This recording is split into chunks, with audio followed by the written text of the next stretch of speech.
என் பெயர் ஹரிச்சந்திரன் என்று சொன்னேன். ஹரிச்சந்திரன் என்று பெயர் சொன்னால் என் வாய்க்கு நுழையாது, நீளமாக பெரிய பெயராக தெரியும், எனக்கு வாய்க்கு நுழையாது என்று சொல்லிவிட்டார். அப்ப சுவாமி என்ன நீங்க தெரிவிக்கிறீர்கள்? இனிமேல் உனக்கு பேர் அனிச்சா என்று கூப்பிடுவேன், ஆண்டே என்று சொல்ல வேண்டும். அப்படி ஆகட்டும் சுவாமி. அடே அனிச்சா, ஆண்டே. சபாஸ். இனிமேல் என்ன செய்ய தெரியுமா? சேரிக்கு சென்று பசுங்க என்று அருவ என்று சொன்னார், உனக்கு வேலை அதான்.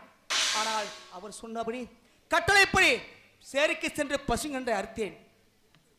கத்தியான என் கையில் விட்டு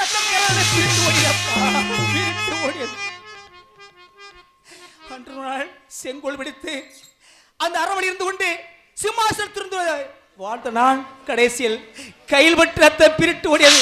உடனே நிசாமரை பார்த்து, அடே அடிச்சா, உனக்கு இந்த வேலை செய்யாத்தாரு, எனக்கு சொந்தமான மயம் எடுக்கிறது, அங்கு போய் காவல் செய். ஆனால் அங்கு வரப்பட்ட பிரேதம் ஒன்றுக்கு கால்பணம், முளத்தூர், வாய்க்கரிசி, இந்த 3 பொருளை வாங்கி